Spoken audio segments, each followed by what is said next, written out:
రాష్ట్రంలో మహిళలంతా మాయమైపోతున్నారని ఎన్నికలకు ముందు ఏ మాదిరిగా దుష్ప్రచారం చేశారు. వాలంటీర్లే కారణమని, హ్యూమన్ ట్రాఫికింగ్ చేస్తూ ఉన్నారని, రాష్ట్రంలో ఎక్కడికి వెళ్ళినా కూడా దీని మీద దత్తపుత్రుడు, ఇప్పుడు డెప్యూటీ చీఫ్ మినిస్టర్ రకరకాలుగా మాట్లాడేవాడు. వాళ్ళు చేసిన ఆర్గనైజ్డ్ క్రైమ్లో ఇది కూడా, ఈ దుష్ప్రచారం కూడా ఒక భాగం.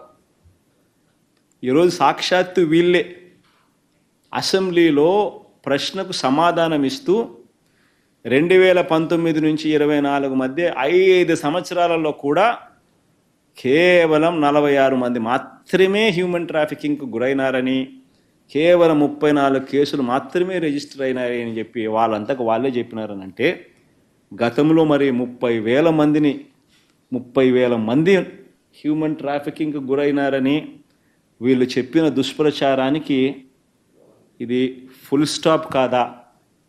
వాలంటీర్ల మీద వీళ్ళు చేసిన దుష్ప్రచారానికి ఇది ఫుల్ స్టాప్ కాదా?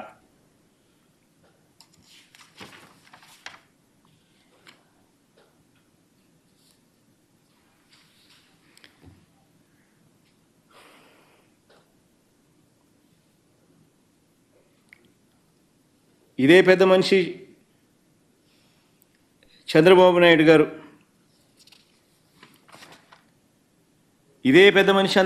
గారు, సూపర్ 6 పేరుతో ఏ రకంగా ప్రజలను మోసం చేశాడో మనమంతా చూసాం. ఏ రకంగా ఇదే పెద్ద మనిషి ఉద్యోగస్తులను కూడా మోసం చేస్తూ అడుగులు వేస్తున్నాడో కూడా చూసాం. 1వ తారీఖు వచ్చేసరికి ప్రతి ఉద్యోగస్తునికి జీతం అన్నాడు. 3 వారాలు అయిపోతా ఉంది ఇంకా జీతాలు ఇవ్వడంలా.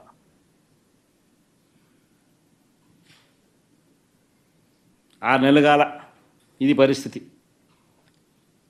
ఉద్యోగస్తులందరూ ఐఆర్ కోసం ఎదురు చూస్తున్నారు. మా ప్రభుత్వం వచ్చిన నెలలోపే ఐఆర్ ఇచ్చినాం 27%. ఈరోజు ఉద్యోగస్తులందరూ ఎదురు చూస్తున్నారు. 6 నెలలు అయిపోయింది చంద్రబాబు వచ్చినాడు, ఇంతవరకు ఐఆర్ లేదని. 2 డిఏలు పెండింగ్. మా హయాంలో పిఆర్సీ చైర్మన్ను మేము నియామకం చేసి సరైన సమయంలో ఉద్యోగస్తులకు మంచి జరిగేట్టుగా అడుగులు వేస్తే, ఈ చంద్రబాబు నాయుడు వచ్చిన తర్వాత ఆ పిఆర్సీ చైర్మన్ను వెళ్ళగొట్టాడు. బలవంతంగా రాజీనామా చేయించినారు. చేయించిన తర్వాత కొత్త పిఆర్సీ చైర్మన్ వేయాలన్నా, ఇంతవరకు 6 నెలలు అయిపోయింది, ఇంతవరకు కొత్త పిఆర్సీ చైర్మన్ వేయాల. ఇంతవరకు ప్రాసెస్ స్టార్ట్ కాల.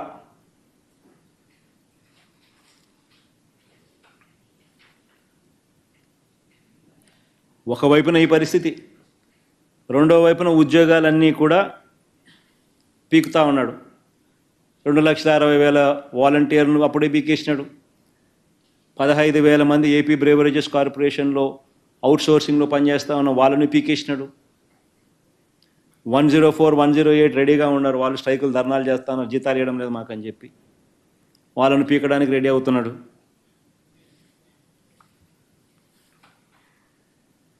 టాయిలెట్ మెయింటెనెన్స్కి సంబంధించిన స్కూళ్ళల్లో వాళ్ళకు జీతాలు సరిగ్గా లేవు. ఆర్పీలకు జీతాలు సరిగ్గా లేవు. నెలల తరబడి వెయిటింగ్.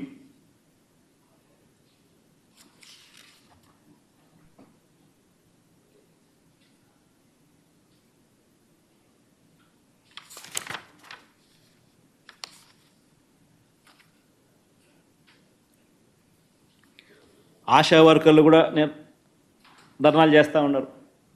ఏం చెప్పాడు వాళ్ళకు కూడా?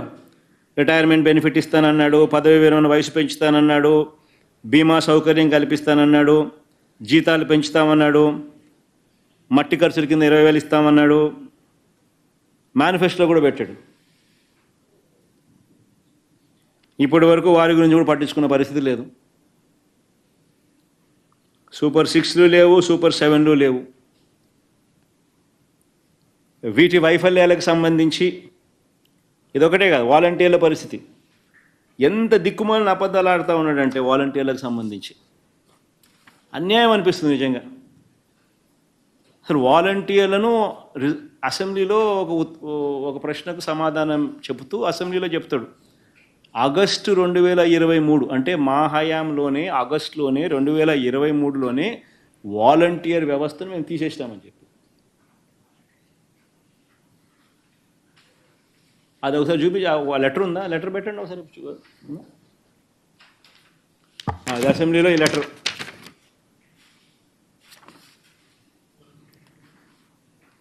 ప్రస్తుతం వాలంటీర్లు ఎవరు పనిచేయడం లేదు. 2023 ఆగస్టు నుండే వాలంటీర్ వ్యవస్థ ఉనికిలో లేదు. ఆశ్చర్యం అనిపిస్తుంది నాకైతే. మళ్ళా ఏమంటాడు? ప్రశ్న: వారి గౌరవ వేతనం నిమిత్తం విడుదల చేసిన నిధులు మొత్తం ఎంత? అంటే ఈ సంవత్సరం ఎంత విడుదల చేసినారనేది రెండో ప్రశ్న. 277 కోట్లు అంటాడు. అంటే ఈ సంవత్సరం కూడా 277 కోట్లు రిలీజ్ చేశామంటాడు. కరెక్టే కదా? ఆయన ముఖ్యమంత్రి కాకమునిపే, ఆయన ప్రభుత్వం రాకమునిపే ఏప్రిల్ మేలో వాళ్ళ జీతాలు అందినాయి. అంటే అది ఈ సంవత్సరమే ఇచ్చినట్టే కదా? ఈ సంవత్సరం ఇచ్చినట్టే కదా?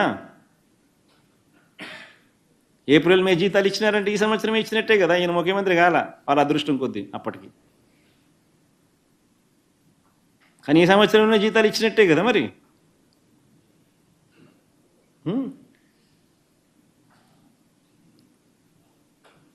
వారి గౌరవ వేతనం పెంచడానికి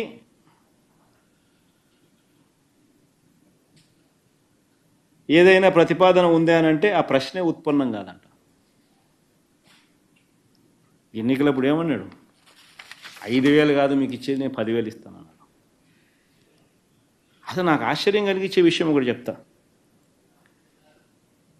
వాలంటీర్ వ్యవస్థ జీతభత్యాలకు సంబంధించి మన 5 సంవత్సరాలలో ఎంతెంత ఇచ్చినాము అనేది ఆ టేబుల్ చూపిస్తూ ఉంది. అక్టోబర్ 2 అంటే 2019 అక్టోబర్ నుంచి స్టార్ట్ చేసినామంటే హాఫ్ ఇయర్. మనం వచ్చిన తర్వాత మనం ఏప్రిల్ నుంచి సంవత్సరం స్టార్ట్ అవుతుంది. మనం జూన్లో మన ప్రమాణ స్వీకారం చేసినాం. అక్టోబర్ 2వ తారీఖున ఈ ప్రోగ్రామ్ వాలంటీర్ల వ్యవస్థ లాంచ్ చేసినాం. అంటే సగం సంవత్సరం 2019 6 months తర్వాత స్టార్ట్ అయింది. సో 2019-20 755 కోట్లు, 2020-21లో 1,546 కోట్లు, 2021-22లో 1,543 కోట్లు, 2022-23లో 1,592 కోట్లు, 2023-24లో 1,614 కోట్లు జీతాలు ఇచ్చినటివి. చివరికి 2024-25లో అంటే ఈ సంవత్సరం కూడా చంద్రబాబు నాయుడు ముఖ్యమంత్రి కాక మునుపు కూడా అంతవరకు కూడా 277 కోట్లు ఇచ్చినాం. నేను అడుగుతా ఉన్నాను, ఈ మనిషి చంద్రబాబు నాయుడు అడుగుతా ఉన్నా. ఈ మనిషి అంటాడు 2023 ఆగస్టు నుంచే, మళ్ళీ అది కూడా ఏంది మా మీదే, అది కూడా బండేయడానికి ప్రయత్నం. 2023 ఆగస్టు నుంచే వాలంటీర్ వ్యవస్థ లేదంటాడు. నేను అడుగుతా ఉన్నా, ఏదైనా కానీ గవర్నమెంట్లో ఏ ప్రభుత్వం అయినా కూడా జీతాలు ఇవ్వాలి అని అంటే బడ్జెట్ అప్రూవల్ లేకుండా ఇవ్వగలుగుతారా? ఎవరికైనా జీతం గవర్నమెంట్లో ఫైనాన్స్ కాంకరెన్స్ లేకుండా ఎవరైనా ఇవ్వగలుగుతారా? ఎవరైనా కూడా హెడ్ ఆఫ్ అకౌంట్ లేకుండా జీతాలు ఇవ్వగలుగుతారా?